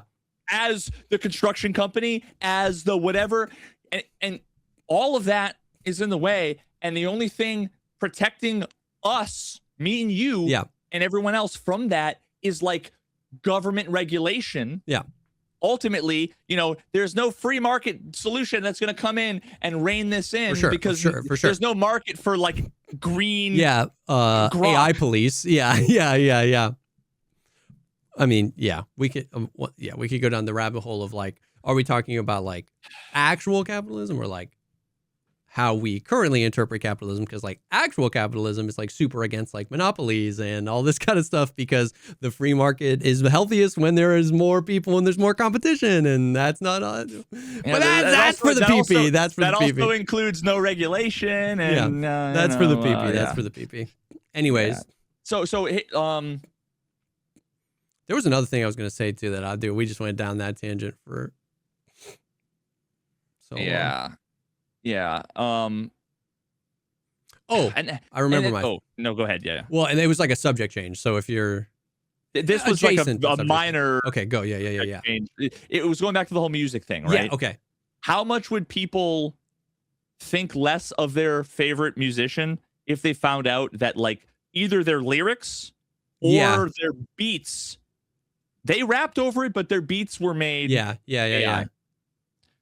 How much respect would you lose? Probably a non-zero amount. Maybe 100. But so then let me walk that back a little bit.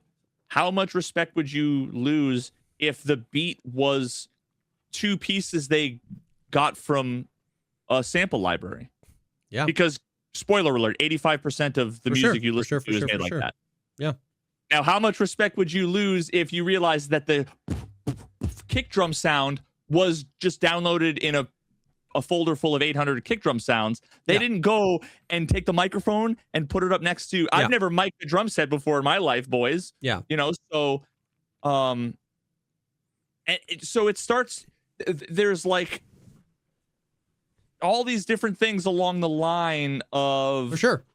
I don't think any of us know where the line is. But what I will say is that like a lot of these things are not necessarily brand new things. They're just things that are a different point on the spectrum that you might not have ever known existed. Exactly. It's here's red, here's blue, here's the gradient. Show me where red starts. And that's kind of what I was saying earlier, where AI is changing, and it is changing a lot of things, and it is moving fast, and all of those conversations need to be had. But this is what I was saying earlier, where it has this gravitational pull where when the sentiment around it becomes negative, it sucks up a lot of what, and I think this is to your point, a lot of what AI is actually doing right now is not a completely different thing than what was done pre-AI.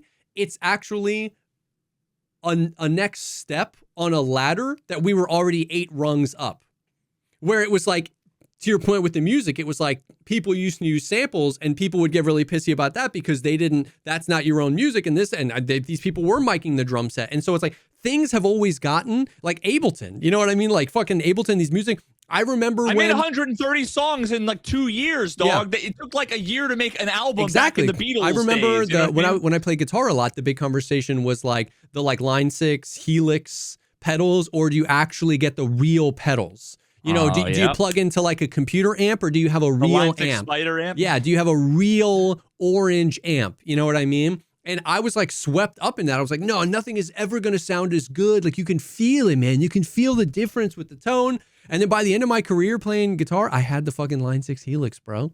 Because, you know, and so what's happening is in a lot of ways, and this is the disconnect, right? In a lot of ways, what ChatGPT is using, because like you said, it's we talk about this all the time on the PP. AI is not AI. It is not artificial intelligence. It is not intelligent. It is largely better ways of doing things we've already made better. It's like an update to Microsoft Excel where you can run more equations faster. It's not like this update to Microsoft Excel is really what changed people. It's like that's building on top of all these other things.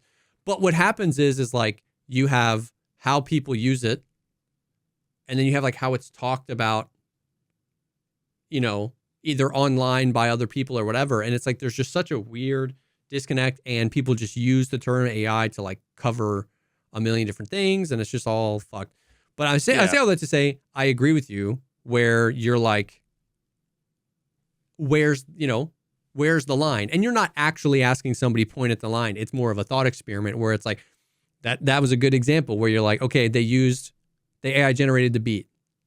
You know, how much of the music are we making? Exactly. How much respect do you lose for them? Okay. What if it was sampled? What if they made it? What if their friend made it? The lyrics were written with ChatGPT and the chord progression was written in ChatGPT, but I played every instrument and I recorded it analog and it took me 6 months. Exactly. It's like, it's more of a gradient.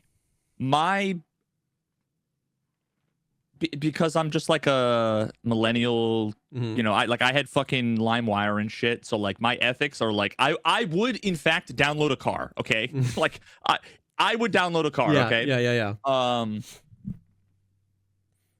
If you know, you know. I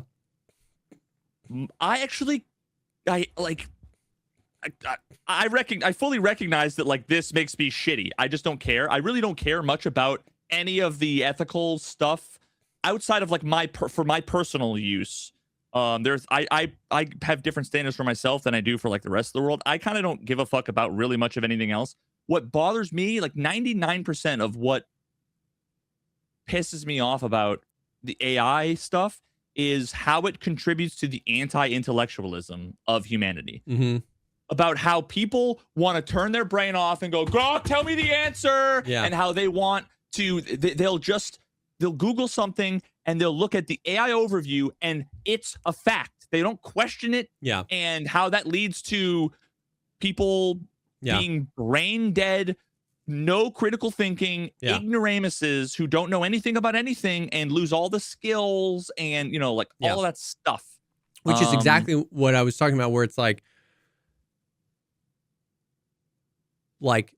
when used as a tool, like when you make this video and you have an intellectual outlook on it where you want to learn and you want to teach and you want to educate, then that same thing that the ignoramus uses to shut off his brain can turn yours on.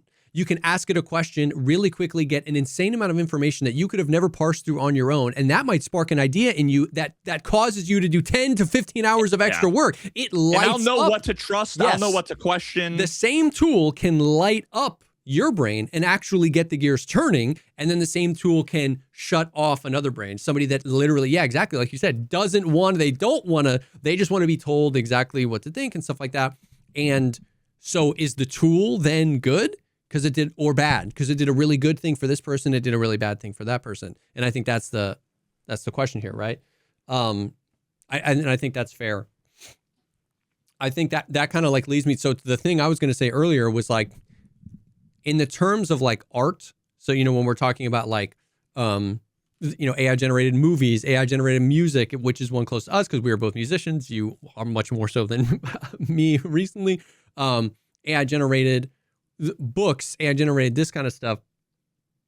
Like, I think this is not a, this was literally a thought. Basically what I'm trying to say is this a thought that entered in my head during this conversation. So this isn't like a thing I hold to be interrogated. This is actually like, you haven't like fully vetted this. Is actually me being like, what do you think about this? And are there parts that I'm missing here?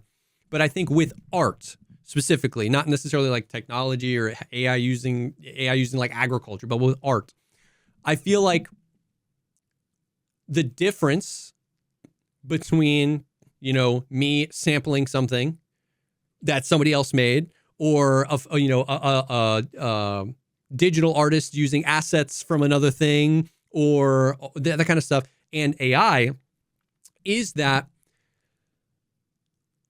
a fundamental principle of art is that it was made by someone, not for someone. Like, somebody has to believe something to make the thing, and then how it interacts with the rest of the world is what makes it beautiful, because then you come along, you listen to a song, right? Motherfucking Hot Mulligan, Monica Lewinsky. I lost my mom, you lost your mom. That song was not made for us. Yeah. I didn't ask ChatGPT to write me a sad song about losing my mom. Think about how fucking cringe that would be. What made that beautiful was he made, and you and me like that song because of how we interact with it and how it interacts with us. That's art. So for me to say Midjourney generate me a thing, nobody believed anything. I don't have to interact with that thing. I just demand of it and I receive. And I think that that's the difference. I think art specifically requires, so a person can take samples and they can take Photoshop templates and they can take a thing and create a thing that is practically very similar to what AI is doing. It's very similar to what Midjourney is doing. It's taking an aggregate of the things and making the thing.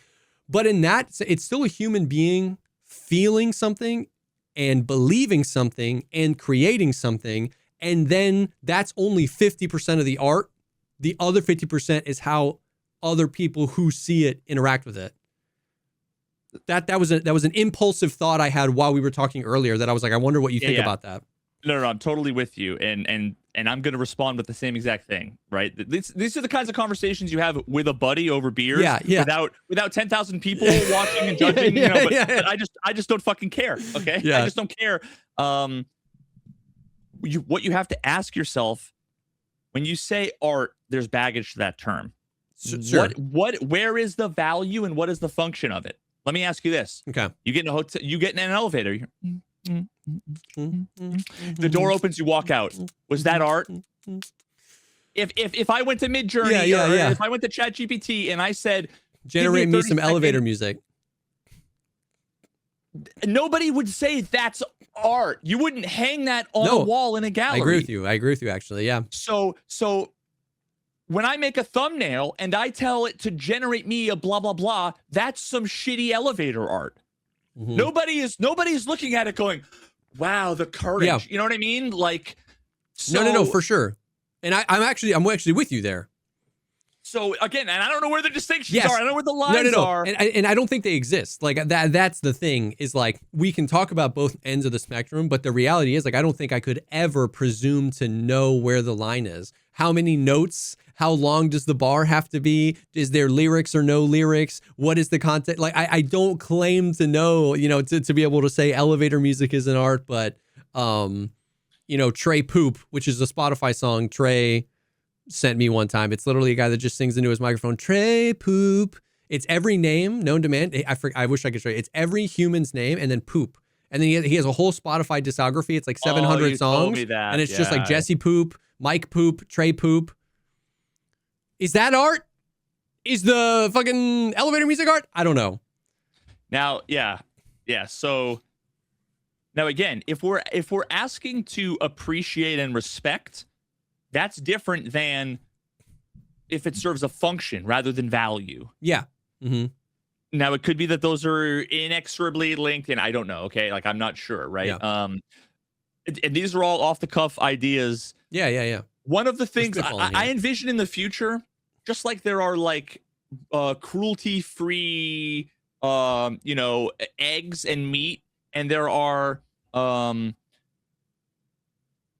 was gonna say cruelty-free like restaurants, but I don't mean that. I mean like farms that have like open pasture. Yeah. Free range. Free range.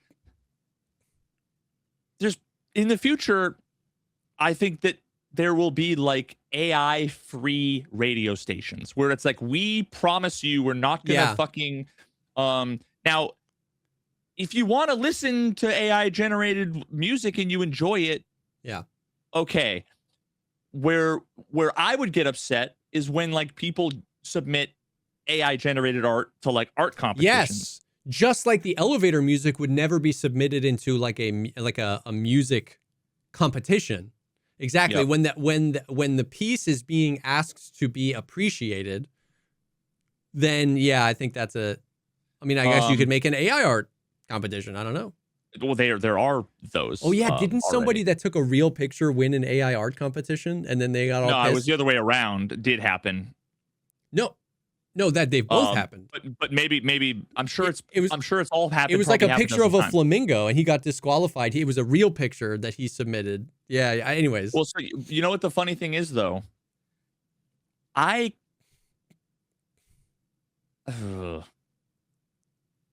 Oh man, this is so funny what I'm about to say. I'm just trying to think if it's the only thing, because if it was the only thing, then that would make this far more hard hitting. So let's say you're somebody who is ethically against AI. Mm-hmm. You have a platform, you want to prevent it. What happens when the only way to detect it is by using AI detection tools to detect AI? Yeah. Guess what, motherfucker? How do you there's going to be some 60% as successful human created thing that, is going to not detect it all the time. So then 40% of the time you're supporting AI shit by not using an AI. Yeah. It's like, I don't, all of it. And which is why it's so complicated that I'm like, I don't care about copyright or ownership or any of this stuff. Blah, blah, blah, blah. Like, I just don't care about any of the things. I care about the things that I am asked directly to care about. When someone's like, check out this song, bro, I'm going to say, that sounds AI. If it is AI, I respect them less, like whatever, right? If it's submitted to a competition, I think personally, it should be valued, either disqualified or valued less or graded less. Yeah. If I watch a YouTube video and one of my YouTuber friends makes a video and the entire script and or voiceover is written with AI generated whatever, I'll probably lose some amount of respect for them. You know, but it'll be proportionate to how much, you know, how much of that they used, right? If they helped it generate 1 or 2 paragraphs because they had writer block of a 20-page thing, and then they tweaked it, then it's going to be basically 0, right? Yeah. You know, but if it's one of those videos where it's just like, write me a script for a video about this, and they drop it into a AI voice generation thing, and that's like 90% of the work they do in their fucking timeline, then to me, they're not a content creator.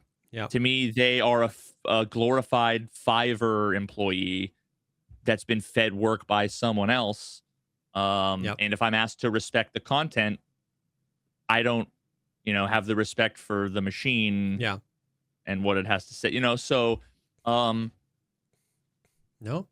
valuable. But also, you know, there is one day where there will be an argument where I'm going to be like, "What's the harm?" And someone's going to be like, "Here's the tangible harm," and I'm going to be like, "Good argument." I'm now on principle going to do a thing.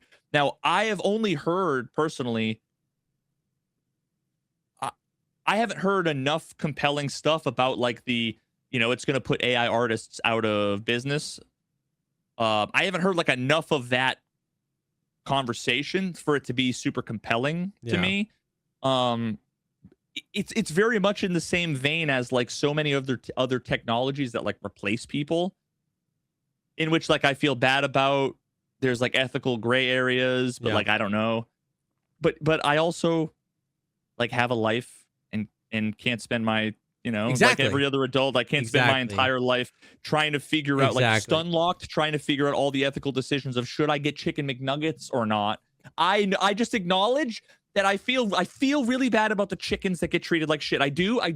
I'm not sure if me getting nuggets, not getting nuggets is going to change anything. You know, and I have 10 minutes before my meeting, so I just got to get nuggets. Dude, you know, I 100%, I'm like, I feel bad. I feel agree shitty. with that. I recognize there's some hypocrisy. Yeah, like, I for know. sure. But that's real life. Honestly, and trying to worm your way out of that is going to just like provide you with more pain. Yeah, exactly. It's like, it's finding a way to have the fun conversations with your homies, with people you respect, with people you trust, with people who are going to engage with you and challenge what you believe without having to wear the burden of like every hypocrisy in your life. You know what I mean? It's like, that's real life, dude. You really just can't be crushed under the weight of like all of that. Yeah. And there are certain things that are like, where I would be willing to draw the line, right? Yes. Like if I found out that every single prompt you type in to ChatGPT, there's some like poor guy in Bangladesh connected to like a thing that's like, and it's sucking the brain power out of him. And it's then you know what? I'll stop using ChatGPT tomorrow. Yeah. So there's a line. There is a okay? line, of course. But when that line is, you know, some of the large language models that you don't understand how they work and exactly how they're stealing from somebody. Exactly. You don't know where the content came from exactly because they won't tell you. It might be doing it. It's like, that's all too nebulous. You got to do better. You got to package it better. You got to package it better. Sure. 100%. I mean, it's like if you went to McDonald's and they were shooting chickens with guns in the restaurant and then making nuggets out of it, you wouldn't go there anymore. Because it's also why I don't hunt. It's bringing an attention to something, but we all go to McDonald's knowing maybe some fucked up shit happened to those chickens. Do you find it ironic? Do you think like how many people are anti-AI art that stole thousands of songs off LimeWire growing up? Because that's every single one of us, bro. That's what I think of with like when bringing it back to marathon. Well, to be fair though, we're adults now and we were children then. No, so yeah, for sure. I feel slightly worse about it now than I do then. But it also, was also that's also I think much more of a black and white thing than the AI stuff. Because like I don't know where like where did this image come from? You can't there's not a human that can package that in a paragraph. That song came from Maroon 5's album that you should have paid $11.99 for. Yeah. So that's a much easier, very clear argument. Yeah. That's now I can make the argument. Yeah, they're millionaires. I don't give a fuck. I get $11 a week in an allowance, so I'm just gonna do it. I'm not gonna feel bad about it, and like you can rationalize it still, but that's the one difference I think is that like one's a lot more complicated. Like I don't even know what I'm doing wrong. And actually I had the same conversation with my chat last week because remember how, I don't know if I showed you, probably did, maybe we talked about it. I had the pictures of my house framed. Oh, yeah. And I fed it to Grok and I basically was like, put drywall, paint it black, put the hardwood floor that I want to try to get a visualization of what it was, right? Like I could have spent like a month learning fucking Blender. I could have paid someone to do it on Blender, or I could just wait 3 months and it's fucking done and I wouldn't have to do any of those things, right? Now, what was going on around the same time was at Grok put a woman against her will in a position that's, inappropriate. And then also like put a teenage girl in, so now here's the conversation that I was having was, and there's a bunch of like yes or no questions to try to suss out where the lines are, right? Because people are basically like, how could you do that? And it's like, okay, you might, after this conversation, I might go, yeah, I'm not going to do that anymore. Yeah. But like, let's walk through it, right? Is there a difference? If Grok is doing this thing, is there a difference as if ChatGPT does it for me? Is it a Grok thing or is it an AI thing? Yeah. There are a million, go on Hugging Face and you'll see that there's 1 trillion models out there, half of which will generate anything legal or illegal that you could possibly want locally on your computer today, right now. Yeah. It just involves some like knowledge of terminal and like Git that most people don't have. So they go to ChatGPT or Grok. Yeah. And it seems like most people concluded, well, no, it's the Grok is distinct in this case. It's like, okay, cool. So Grok is distinct in this case. Well, then the question is, if we determine that like me having it design my rooms for me, in what way is that bad? And it could be that by using the product, I'm making it better at its job in general. Mm-hmm. Now, that's not as bad as it's making it better at generating girls in bikinis. Yeah. That's slightly worse, right? Then there's the argument that the use of it alone is like a tacit support. Mm-hmm. I am one more user on a piece of paper that will be put in front of investors one day to try to have more money, I'm supporting it. Basically, rather than boycotting, right? I'm supporting. Okay. But then there's the question of, well, but wait a minute. What if there's two questions. What if I'm not paying them? Mm-hmm. Versus what if I am paying them? Versus what if I'm paying them for something kind of totally different? So think about, the first one, what if you're just using the free Grok? Mm-hmm. There's probably a non-zero amount of like, you're doing a bad thing kind of somehow. You're somehow contributing to this bad thing. Yeah. I would say that's, like pretty close to, it's a lot closer to zero than paying. Than if you're paying them. But I would say that there's two ways to look at it too, because just saying paying them, am I paying for Grok image generation or am I paying for a blue check mark on Twitter? Oh, yeah. I was about to say, can you pay for Grok? No, right? You just pay for Twitter. I don't know either. I think there might be like a super Grok ultra whatever. Like you could probably... Grok. Like there's like grok.com. I genuinely didn't even know. Yeah, the Grok.com is like a standalone AI. Okay, You can just log in with Twitter, and if you have so but like you get additional services if you have Twitter Blue or whatever the fuck it's called, for example. Now, I only have it fucking begrudgingly because my online presence relies on social media, and as much as I want to cancel it, when I think about the ethics of canceling it, because I don't want to support this fucking terrible garbage platform that I think like hurts humanity, but I also think about like Facebook is also maybe not as bad, but still bad. Like all these other platforms are bad in so many other ways. Yeah. And I don't know, even if I were to just like, I'm going to cancel my Twitter, would I also cancel my Facebook? Yeah. That's the only place I talk to my dad and like anyone I know from high school to college. Yeah.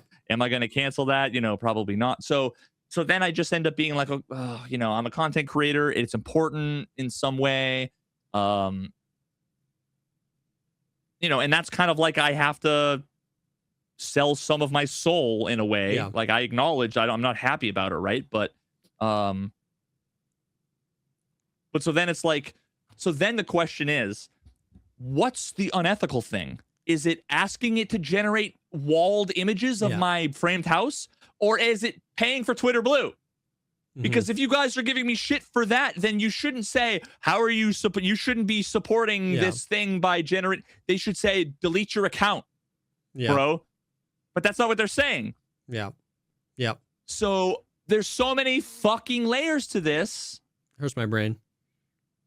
I'm tracking what you're saying though. I'm not saying like, that's we live in a society. No, but we like where it's all so connected and everything provides 8 different services or values, and which one is fucked up and how fucked up and in what way is it fucked up. And now the end result is basically I'll probably still use it to finish 2 or 3 more rooms. I just won't post them on Twitter so that nobody can talk shit to me about it. Yeah.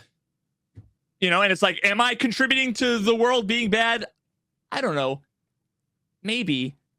Nobody can be mad at me because I guarantee you are doing it in 1,000 different. You can't exist in modern society without contributing to some child torture somewhere. Yeah. It's just not possible. Yeah. You're wearing clothes. Are you using electronics? Like everything is bad. It's just to what degree, and it's how bad, and it's, Yeah. And if, knowing a kid's being tortured in a sweatshop in Bangladesh, I feel like for most Americans isn't really enough to get them to kind of move the needle. Well, to know that some millionaire musician had 4 hertz of a song taken away to generate 1 pixel of a thing. Yeah. It's just, sorry, you're not selling me on it. I need more. Yeah. And I wish humanity wasn't, I wish things were better. I wish things were different. I wish. And here's the thing. Here's the only thing I don't even know if I'll call this pushback is like, I agree with you where like everything is everything. Like, like if you exist on planet Earth, like if you're typing in a Twitch chat, which is owned by Amazon, which is owned by Jeff Bezos, who's done some fucked up shit. If you're on YouTube, they're like, which is owned by Google, which is owned by Alphabet, which is owned by like, there is no, the only thing, and it's not even, I guess it's not pushback. The only like other representation of that is that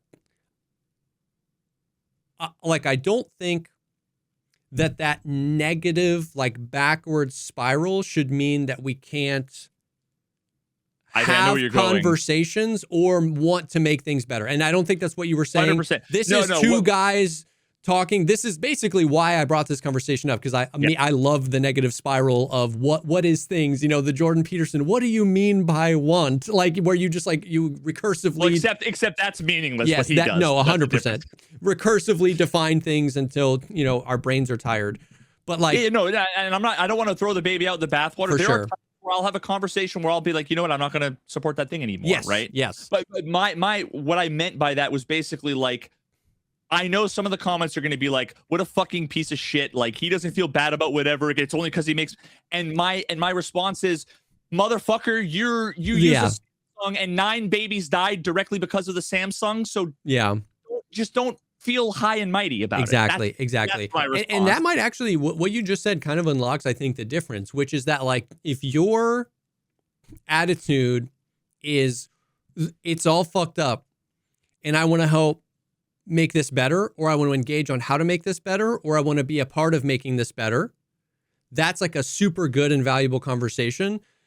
If the conversation is you're bad and mean and stupid and fucked up for X, that can just be flipped back on you tenfold, right? Like, because we're all the hypocrites. So I think that is the thing. It's like, yeah, that's not a meaningful conversation. Exactly. So and all the important nice things that we just said, the thoughtfulness we just contributed offsets like all of the negative shit I just did for the last week. It's like carbon credits, motherfucker.